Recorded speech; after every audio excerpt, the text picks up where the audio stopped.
I'm so excited for this trip. Alright, gotta call the tower, okay? Okay. Alright. As an aviator and a father, this is what flying with the family is all about. Welcome to another video on my family flight plan. If you're new to the channel, my name is Carlos and I am an instrument-rated private pilot. I love sharing my flying adventures in our trusty 1959 Piper Comanche. Today we're headed to Los Angeles to spend a few days with the family at Universal Studios. Welcome aboard. I gotta admit, I did a pretty lousy job at narrating what was going on in this flight. Having the family aboard and dealing with my flight responsibilities takes most of my attention. I'm going to try something a little different today with voiceovers. Let me know in the comments below what you think of this new format. For today's flight, I decided to take off under visual flight rules as the tower is very busy. This will allow us to get out of their hair much faster. We will contact the approach controller to pick up our instrument clearance after departure. Our flight should take us approximately 2 hours at a cruising altitude of 11,000 feet. This will provide plenty of obstacle clearance to fly over the LA mountains, as well as conserve some fuel. For my non-pilot friends out there, the higher we go, the less fuel the engine needs to run smoothly. Takeoff is nice and smooth in the Comanche. Even though we are fairly loaded, we climb at about 1,000 feet per minute. This is especially nice since we're climbing up to 11,000 feet today. To put it into perspective, our previous airplane only climbed at about 500 feet per minute, and reaching altitudes higher than 9,000 feet was a real struggle. Okay, we are clear of San Jose's airspace, and it's time to call NorCal Approach for that IFR clearance. Approach Comanche 5825 Papa. It's also would like to pick up our IFR flight plan. Air 5825 Papa, you're cleared to Whiskey Hotel Papa Airport via direct Avenal. Climb maintain 1000. Alright, clear to the Whiteman Airport direct Avenal. Climb and maintain 1000. 25 Papa. Air 25 Papa after Avenal as filed. After Avenal as filed, 25 Papa. Some of you might wonder how we pick the best airport to land at. The truth is, there are many factors depending on what services we need once we land. We have landed at large international airports and tiny airports that you probably didn't even know existed.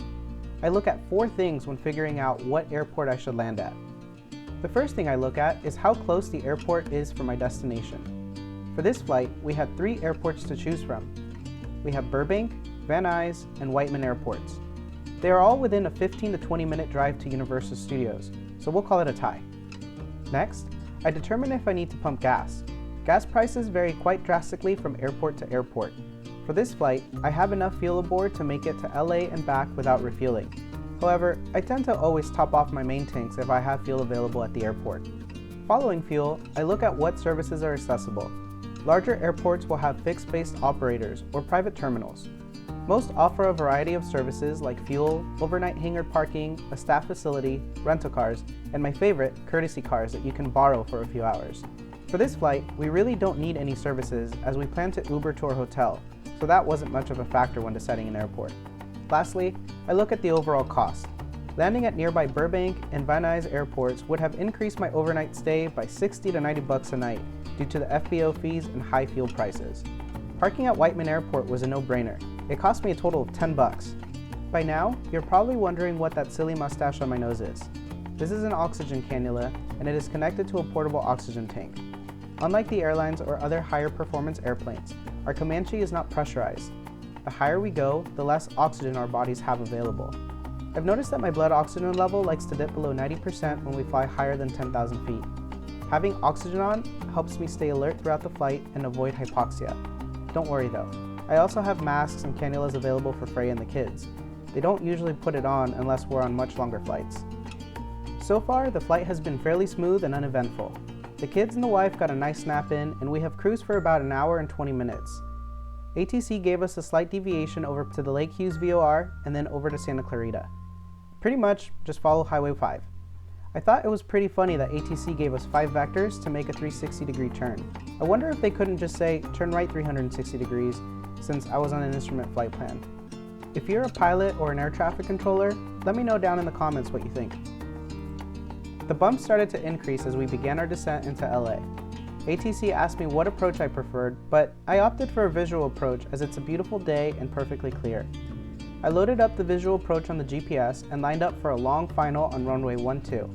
This is a nice feature on the GPS, which helps me locate the airport in very congested areas.